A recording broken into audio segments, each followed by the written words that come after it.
All right, hello again, everyone, and welcome to our Week 11 predictions video.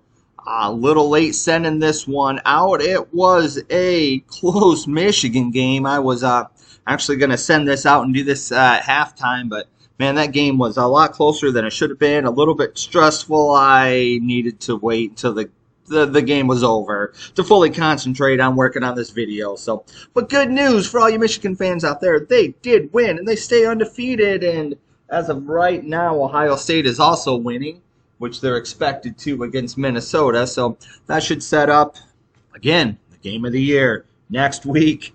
Yeah, in Ann Arbor, Michigan and Ohio State. But anyways, let's get back to pro football and our fantasy football league here. So week 11. What does that mean? 4 weeks to go. We've been talking about it, for weeks now about what your record needs to be and what you're shooting for. We're down to 4 weeks. For the majority of us, again, we talked about this kind of on the recap video. Like, you at least need to go 2-2. I think probably I would say anybody in the top 6 right now. If you go 2-2, you're probably safe. Should be close, especially since Sean and John play each other this week, so that kind of helps. One of them, of course, will have to lose. But yeah, so 4 weeks to go, and there's just a lot on the line this week. So some, again, are looking to seal a playoff spot, looking to just make it easy on themselves over the next 3 weeks. After this week, knowing that they're not on the hot seat, some teams are playing spoiler, where they may already have 8 losses on the year and they don't think they're going to be able to make the playoffs, but you know what? We're still playing for the keeper league. We're still playing for the bracket at the end of the year for that first round pick, and we're playing to ruin somebody else's playoff chances, so they also get to play in that fun bracket at the end of the year, meaning they didn't make the playoffs either. So, all right, with all that being said, let's jump into the predictions. So we'll do the first one here, Jay and Will.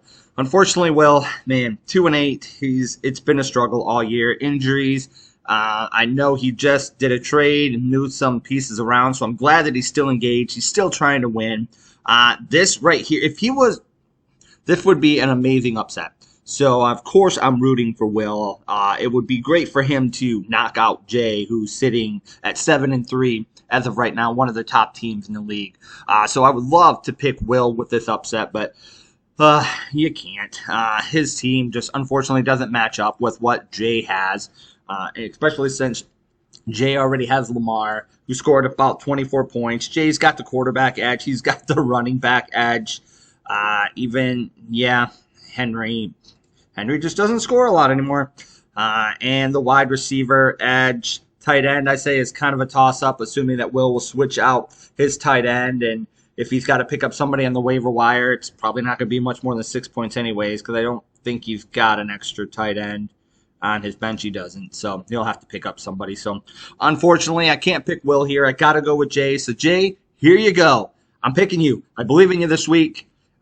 I think you win again by default. I don't think this will be close. I think you win in a landslide. But I'm picking you this week. That would move Jay to 8-3. Outstanding. And unfortunately, would drop Will to 2-9.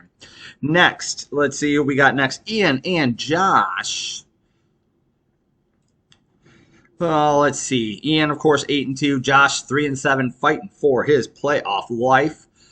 It says, that Ian's going to win by about 12. Ian's got the advantage really at quarterback, at wide receiver, Diggs, St. Brown, tight end with Hawkinson. And I said Josh had running back. I mean, again, he's usually going to have it with running back with McCaffrey and Pollard. So Ian should get the win this week. He should. But that's not what I'm picking. I'm still going with Josh. I think Josh has got this week. I think Lawrence is going to play better. I think McCaffrey is going to score this week, maybe a couple of times. I think Pollard will as well. I think that game will probably be another blowout, which I know some of the other ones were, and Pollard doesn't always get the ball, but I think he will this one.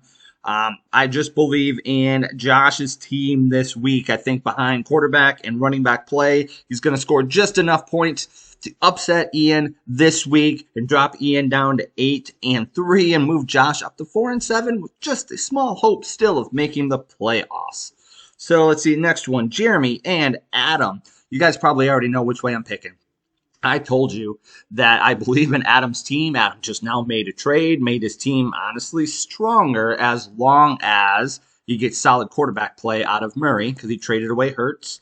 And I would think he would. I mean, Murray's also going to pick up some extra points, right? Running and things like that. So, I mean, which so does Hurts. But I think it was a smart move. He got Connor, which he definitely needed a running back. So we'll see how it works out for him. So, of course, I'm going to pick Adam to win this. I mean, if you look at the breakdown, I believe quarterback and running back are pretty even between both teams. I give Adam, as usual, the wide receiver edge.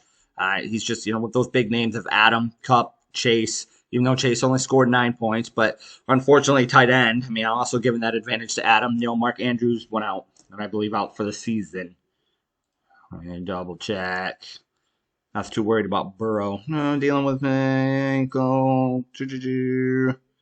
Underwent season. Believed to be long-term season ending. Yep. I was so worried about Burrow, I just didn't care about anything else coming out of that game. So, but it looks like Andrew has the same fate. So, Adam's going to get the win this week. I don't think it will be easy. I think it will still be within 15 points or so, but Adam will score enough points to win.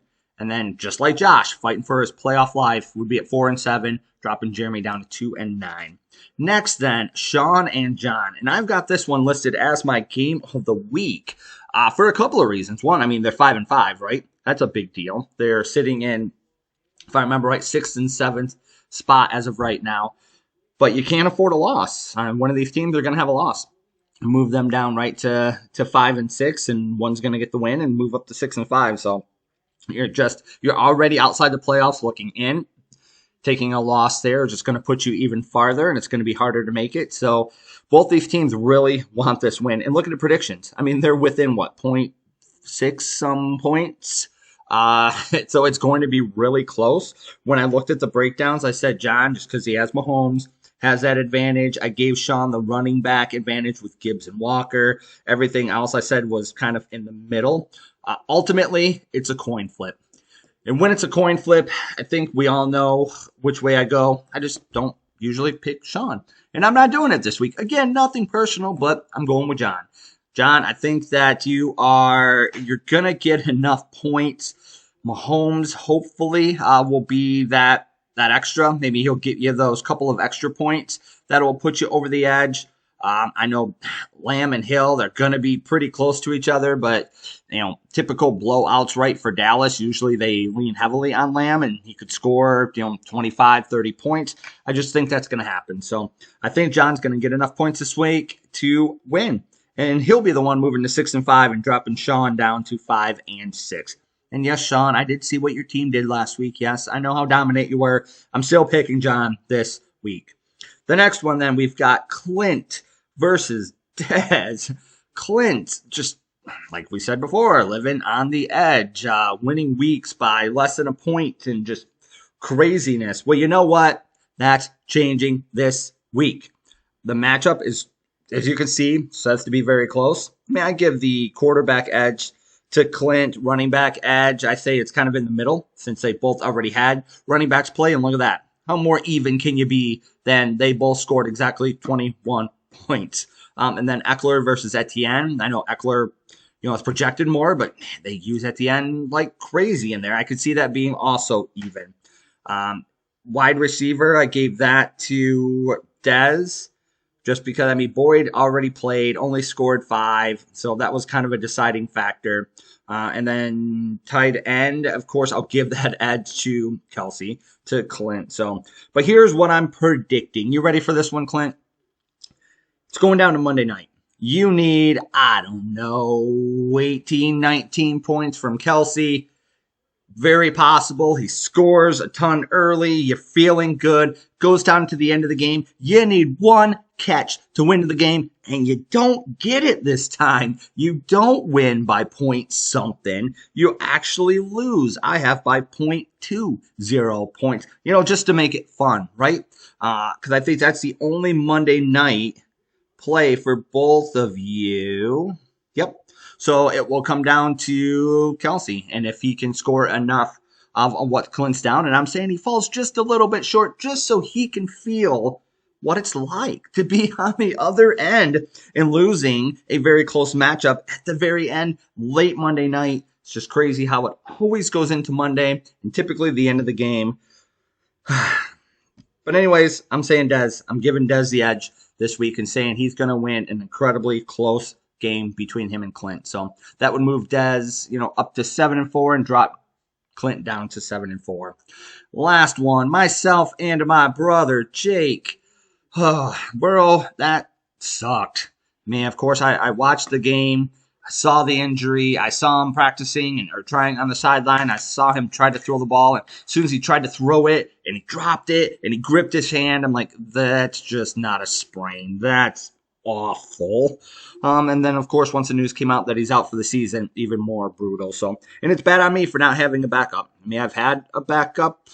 I had Daniel Jones, right? But he was also hurt and played awful that I needed the bench spot, so I got rid of him, and I didn't really have anybody, so that sucks. Then that also starts out the matchup down already. I mean, I was projected to beat Jake by about 10, and I gave up about 10 points with Burrow getting hurt. So of course Jake's going to get the quarterback edge. I'm giving him the running back edge as well.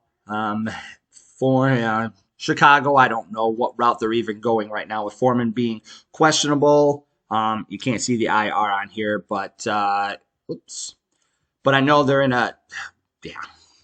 running backs hurt, coming back from IR. I'll have to deal with all that and what that looks like. So I'm giving that edge to Jake. I do say, as I always do usually, that, my wide receiver, especially Allen, I believe practice fully on Friday, so that's good news. That they are healthy. So I'll give that edge to me, give the tight end edge. I'd say that's pretty much a toss-up between us. So it's really close, but I think, unfortunately, I needed those extra 10 points from Burrow that I didn't get. So I'm giving this win to Jake. I think just because, I've already started out in a hole. I've already capped my point total for the quarterback at 8 points. I think Jake's going to score enough in another incredibly close game. But I think Jake will score enough to win. So Jake would move then to 7-4 and drop me to 6-5 in a spot that I definitely do not want to be. I don't want to be around that 500 mark, but that's where it looks like I will be. So, well, there's our matchups. Just one last thing to discuss. As we know, we've talked about it already. We saw a trade already go through earlier this week, but this is the last week for trades. It comes up, I know, when you're looking at, I think, your matchups. I think when you actually go to your team, I don't remember where I saw it. But I remember it was flagging somewhere that it was, yep, there it is, when you hit your team, that the trade deadline is this week. That once we get through this week, of course, we'll not be able to do any additional trades. So you have until the end of Monday. So just keep that in mind, because once that Monday game ends, then we are done with any trades. So, all right, that's all we've got this week. Good luck to everybody as we enter into week 11. We'll talk to y'all soon.